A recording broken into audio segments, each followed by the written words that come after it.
بسم اللہ الرحمن الرحیم۔ حدیث نمبر 1516، صحیح مسلم حدیث صحیح۔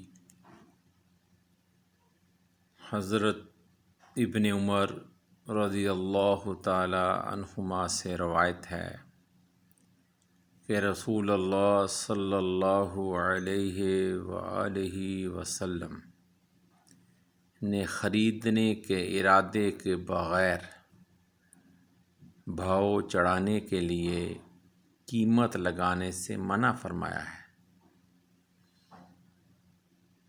یعنی کہ جس طرح آج کل 2 بندے یا 3 بندے آپس میں مل جاتے ہیں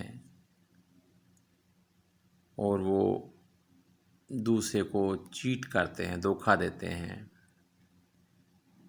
اور اس کو بتاتے ہیں کہ جی اس بندے نے اتنا لگا دیا ہے، اس کا ریٹ فلاں چیز کا، فلاں پلاٹ کا، فلاں چیز کا،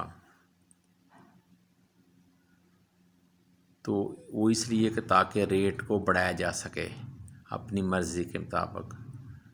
پھر وہ اس کے سامنے وہ دوسرا ریٹ لگاتا ہے، پھر وہ اس کو اور بڑھانے کے لیے اور ریٹ بڑھا دیتے ہیں، حالانکہ وہ خریدار نہیں ہوتا، وہ تو ایک دھوکے باز ہوتا ہے، مل کے وہ دھوکہ دے رہا ہوتا ہے۔